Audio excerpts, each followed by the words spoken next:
like you're better than everybody else. I'm a better Christian, or I'm a better worker, or I'm a better student, or that's when I think pride becomes sinful, is when it gets judgy. Okay, becomes judgy. Very good.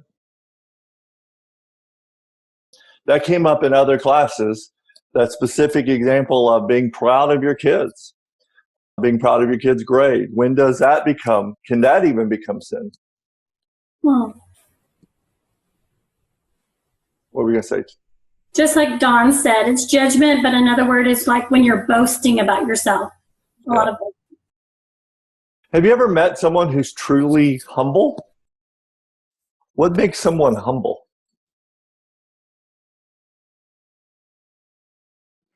When they know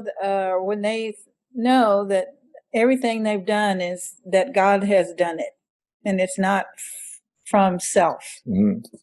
Yeah, okay. So they recognize it's from God, it's not from self. That's good. Yes. Anybody else want to jump in? I just looked it up on a thing. It says the sin of pride is preoccupation with self. Preoccupation with self. So perhaps humility is not preoccupation with self. Not talking about self. Yeah, if you've ever met somebody who's truly humble, you probably at times met people who they talked about themselves a lot. But you probably also met some people who put themselves down. But based on what you just said, is that, I mean, really humility, true humility might be not thinking about yourself at all. So we are going to we're going to finish up our discussion of Samson, 3-week discussion on Samson.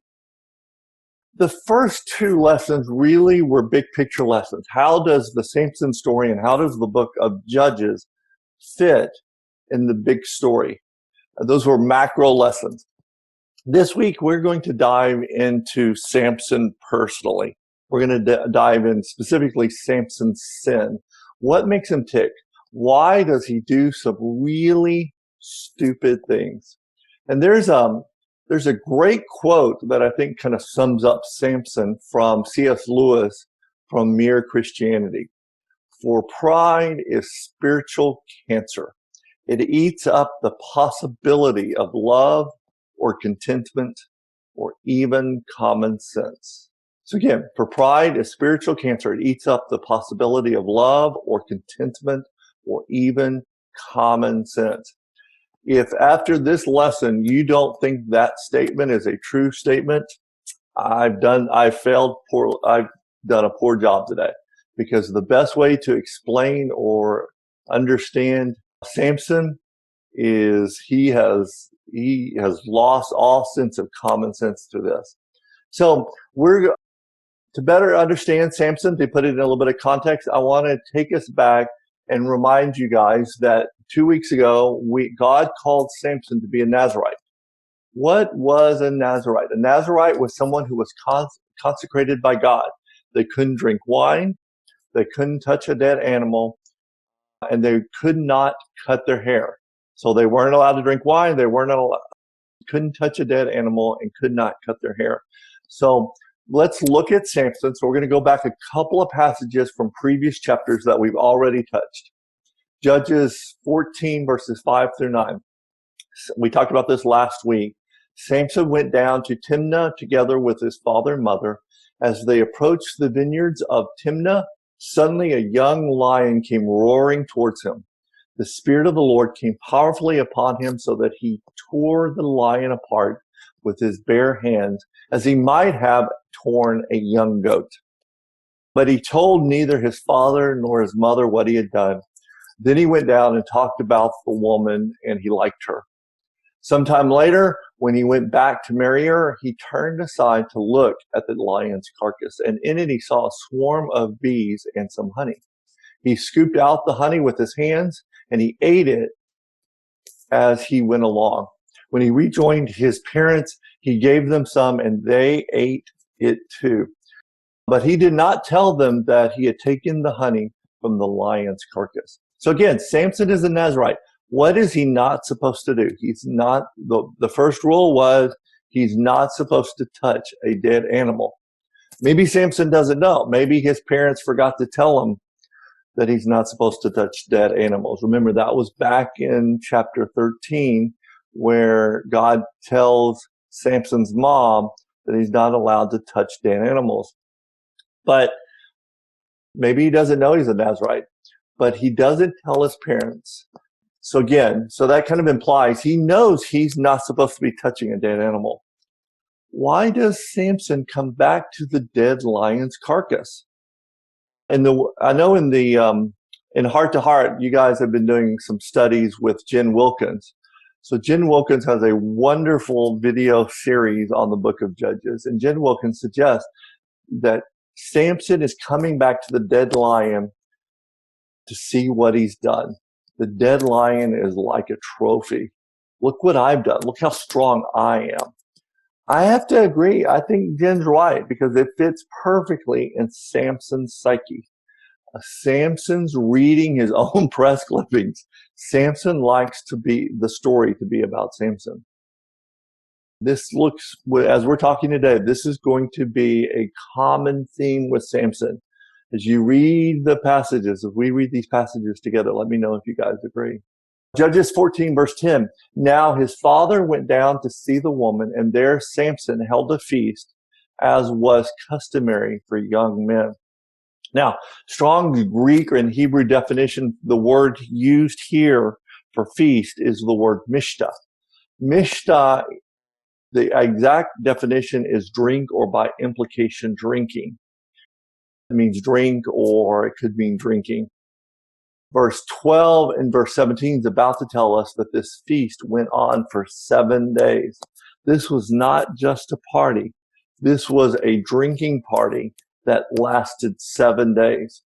What was the second rule of the Nazirites? Not to drink. But this doesn't sound like a sip after dinner. The word mishta suggests it's the point of the feast. Are we seeing a pattern? Judges 15 verses 14 through 19. As this is Samson, as he approached Lehi, the Philistines came toward him shouting.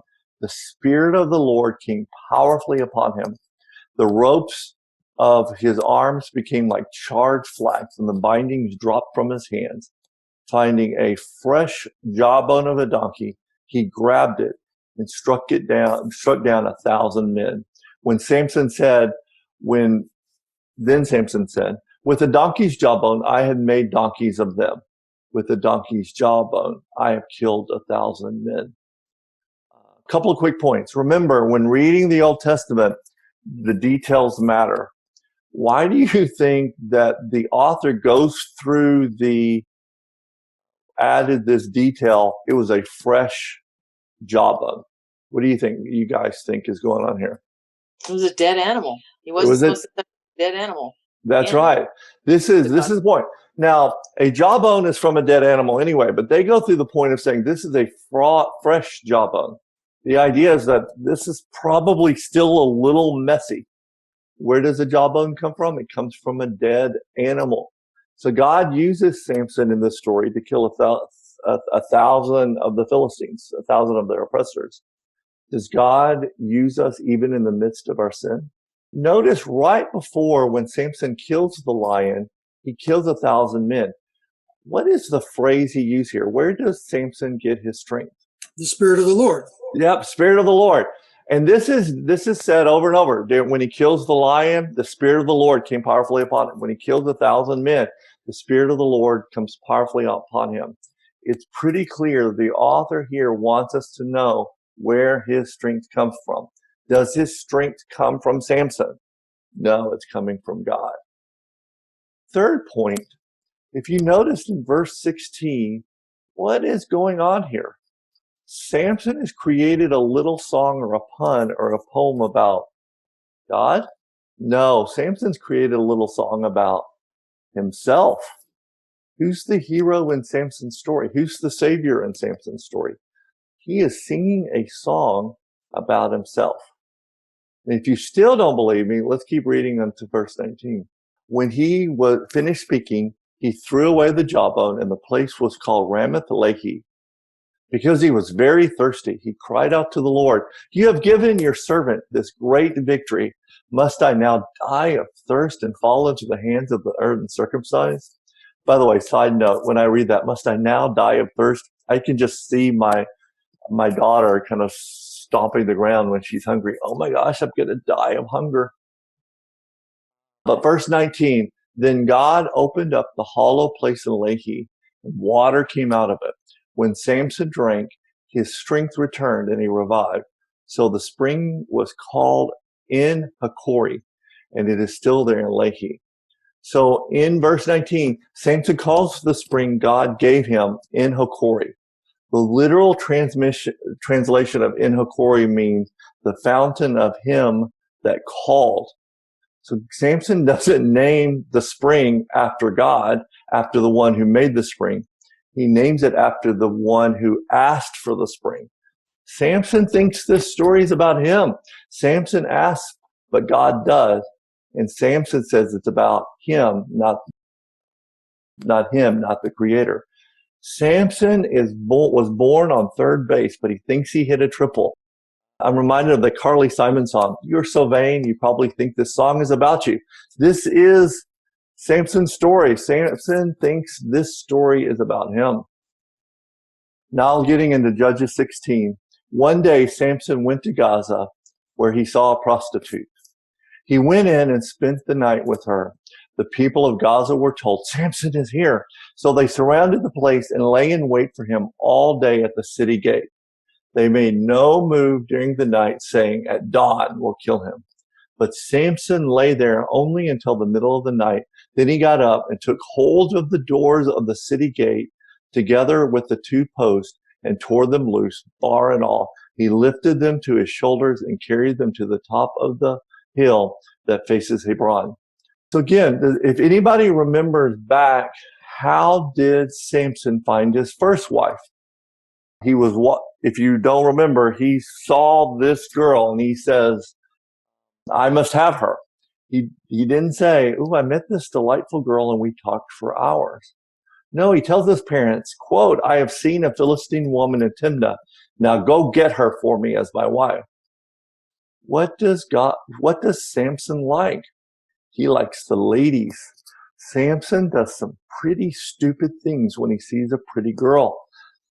Fortunately, we've evolved in the last 3,000 years. Verse 4, sometime later, he fell in love with a woman in the valley of Shorek, whose name was Delilah. The rulers of the Philistines went to her and said, "See if you can lure him into showing you the secret of his great strength and how we can overpower him so we may tie him up and subdue him. Each one of us will give you 1,100 shekels of silver." So Samson does some pretty dumb things when he sees and desires a pretty girl. Remember the riddle back in number 14? He's got this expensive bet and his wife is pestering him for the answer. He said he wouldn't even trust his parents with the answer, but she keeps at it and he gives her the answer. Now Samson has left himself exposed and vulnerable, they think, because of this prostitute. The Philistines are learning. They're cunning. The enemy knows Samson's weakness. Does this happen in our lives? Does the enemy want to destroy your life? Does he want to destroy your family, your kids? The enemy is learning and using your weakness against you, just like the Philistines did with Samson. And if you don't know that, you're going to fall just like Samson is about to fall. So verse 6. So Delilah said to Samson, "Tell me the secret of your great strength and how you can be tied up and subdued." Samson answered her, "If anyone ties me up with 7 fresh bowstrings that have not been dried, I'll become as weak as any other man." Then the rulers of the Philistines brought her 7 fresh bowstrings that had not been dried, and she tied him up with them. With men hidden in the room, she called to him, "Samson, the Philistines are upon you." But he snapped the bowstrings as easily as a piece of string snaps when it comes close to a flame. So the secret of his strength was not discovered. By the way, Jen Wilkins had a very interesting observation.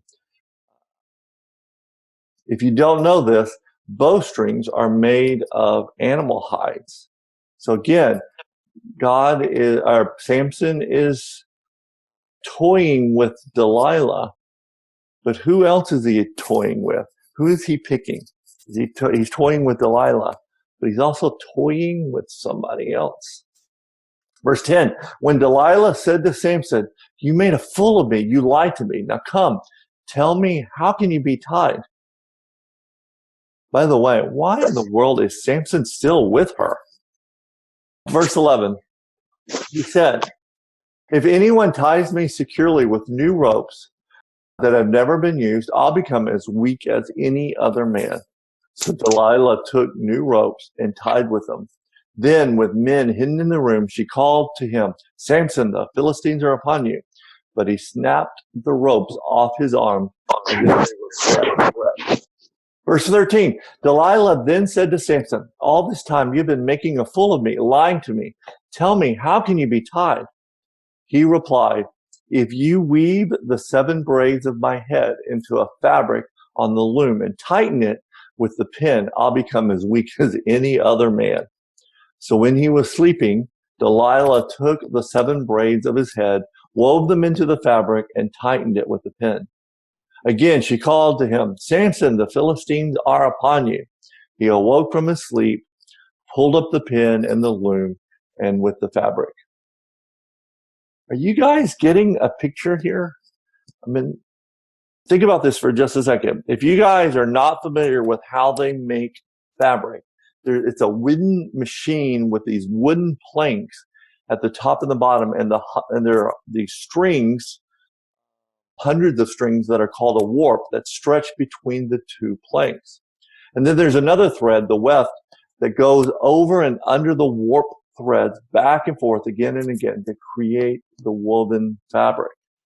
Even the smallest loom is bulky. It's hard to imagine Samson is such a deep sleeper that when he weaves his hair into the loom without waking up and knowing about it, I think what's happening here is that he thinks there's nothing that's going to take his strength away. He's playing with her. He's letting her try to betray her. He's enjoying the game. He knows she's sharing this intel with his enemies. By the way, he's playing with fire, isn't he? Remember, he had 3 requirements. Number 1, not to touch a dead animal, no drinking, and not to cut hair. He's already broken the first 2 rules, and nothing happened. Now he's hinting and touching. He's kind of touching. He's playing with his hair. He's letting her playing with the hair. He's kind of touching the 3rd rule. I can kind of imagine it's like an alcoholic going to a bar. You're tempting fate. He's playing a game with Delilah, but he's baiting God. Remember when your kids were 3 years old and you said, don't touch something, and the kid stares at you, the staring game, and as they put the finger really close, I dare you to do something. I double dog dare you to do something. Samson doesn't think he needs God. Samson thinks his strength comes from him. Verse 15, then she said to him, how can you say I love you when you won't confide in me? This is the 3rd time you have made a fool of me and haven't told me the secret of your great strength. With such nagging, she prodded him day after day until he was sick to death of it. So he told her everything. No razor has ever been used on my head. He said, because I have been a Nazirite dedicated to God from my mother's womb, if my head were shaved, my strength would leave me, and I would become as weak as any other man. Oops. Did Samson just mess up like at the time of the riddle? 3 times he gave Delilah a bogus story.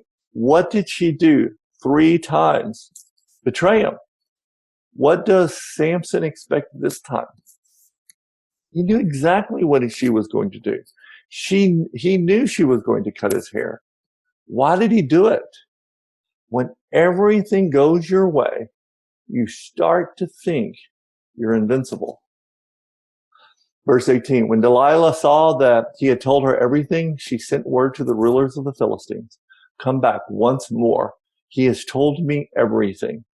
So the rulers of the Philistines returned with the silver in their hands. After putting him to sleep on her lap, she called for someone to shave off the 7 braids of his hair, and so began to subdue him, and his strength left him. Then she called, Samson, the Philistines are upon you. He awoke from his sleep and thought, I'll go out as before and shake myself free. But he did not know that the Lord had left him. Maybe he didn't think he had lost his strength. Samson expected to be strong. Now, we don't know if he knew his hair had been cut. Maybe he expected he was still strong because he thought he still had his hair. I don't know what's going on here. I think he thinks he has his strength because I think he thinks it's about him. Samson is his own savior. He is the savior of his story. He is the source of his strength. Verse 21, then the Philistines seized him, gouged out his eyes, and took him to Gaza. Binding him with bronze shackles, they set him to grinding grain in the prison. This reminded me of something Jesus says, Matthew 5:29. If your right eye causes you to stumble, gouge it out and throw it away. It is better for you to lose one part of your body than for your whole body to be thrown into hell. Clearly, Samson's eyes cause him to stumble. He certainly has an eye for beautiful women, and that's caused him problems. But Samson really has his eyes focused on something else. Samson is clearly focused on Samson. Samson is a great example that we don't learn things when things are going well. We don't see God well when things go well. Samson sees God more clearly after he loses his eyes. God uses this to bring Samson home. To Samson, certainly, but God loves Samson so much that Samson's eyes and strength had to go away so Samson could finally meet God, see God, know God, need God. Finally, Samson could be used by God the way God created him. It's only after God takes away his eyes and his strength do we see Samson sees God. Verse 22, but the hair on his head began to grow again after it had been shaved. Now the rulers of the Philistines assembled to offer a great sacrifice to their God, and to celebrate, saying, our God has delivered Samson, our enemy, into our hands. When the people saw this, they praised their God, saying, our God has delivered our enemy into our hands, the one who laid waste our land and multiplied our slain. While they were in high spirits, they shouted, bring out Samson to entertain us. So they called Samson out of the prison, and he performed for them. When they stood him among the pillars, Samson said to the servant who held his hand, put me where I can feel the pillars that support the temple, so I may lean against them. Now the temple was crowded with men and women. All the rulers of the Philistines were there, and on the roof there were about 3,000 men and women watching Samson perform. Then Samson prayed to the Lord, sovereign Lord, remember me. Please, God, strengthen me once more, and let me with one blow get revenge on the Philistines for my 2 eyes. Then Samson reached towards the 2 central pillars on which the temple stood. Bracing himself against them, his right hand on the one and his left hand on the other, Samson said, let me die with the Philistines. Then he pushed with all his might, and down came the temple on the rulers and all the people in it. Thus he killed many more when he died than while he lived. Samson is a flawed, self-centered, womanizing, sinful man, but God used Samson to start delivering his people. God doesn't cause us to sin, but God is so powerful in his will, so resolute and unyielding that he even uses our sin for his good. Was God patient with Samson? I mean, Samson went at least 20 years like this. Why does God take away Samson's strength? Why does God let the Philistines gouge out Samson's eyes? Is this good? Is this good for Samson? Ultimately, yes, that some lessons are tough. As y'all know, I quote C.S. Lewis a lot, and there's a passage in The Lion, the Witch, and the Wardrobe. There's a passage in there where the characters are talking to these two animals called Mr. and Mrs. Beaver, and they're talking about the King of Narnia when they learn he's a lion. Quote from the book, "Ooh," said Susan, "I thought he was a man. Is he quite safe? I shall feel rather nervous about meeting a lion." "Safe," said Mr. Beaver. "Who said anything about safe? Of course he isn't safe, but he's good. He's the king, I tell you. Is God safe? Does he do what you expect? Does God do what you want? Is God safe? No, he's not safe." When I was preparing for the Samson lesson, I found a reading about a sermon about Samson from November 21st, 1858, from Charles Spurgeon. And if y'all got the email that Eric sent out yesterday, you'll have a copy of this, but I hope you'll read it along with me. This is from Charles Spurgeon. Quote, "The devil is cleverer far than even the skillful barber. He can shave the believer's locks while he scarcely knows it. Shall I tell you with what razors he can accomplish his work? Sometimes he takes the sharp razor of pride, and when the Christian falls asleep and is not vigilant, he comes with it and begins to run his fingers upon the Christian's locks and says, 'What a fine fellow you are. What wonders you have done. Didn't you rend that lion finely? Wasn't it a great feat to smite those Philistines hip and thigh? Ah, you will be talked of as long as time endures for carrying those gates of Gaza away. You need not be afraid of anybody.' And so goes the razor, lock after lock falling off. The Samson knows it not. He is thinking within himself, 'How brave am I? How great am I?' Thus works the razor of pride. Cut, cut, cut away. And he wakes up to find himself bald and all his strength gone. For mark, pride is a breach of consecration. As soon as I begin to get proud of what I do, or what I am, or what am I proud of, why, there is that pride, the act of taking away from God his glory. For I promise that God should have all the glory. Is that not part of my consecration? And am I taking it to myself? Have I broken my consecration? My locks are gone. I become weak. Mark this, Christian.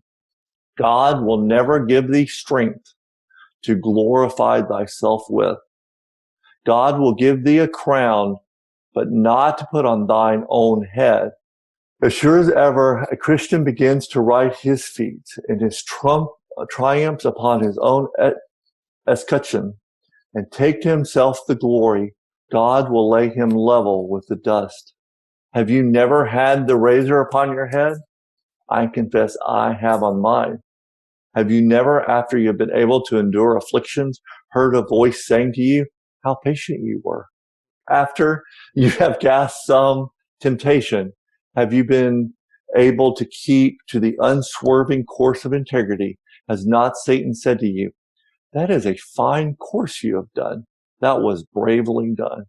And all the while you little knew that it was the cunning hand of the evil one taking away your locks with the sharp razor of pride."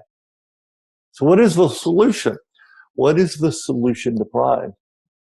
There's a really quick story when Jesus calls his first disciples. It's a story about Simon, James, and John. They'd been fishing all night and not caught anything. And Jesus tells them to go back and try again.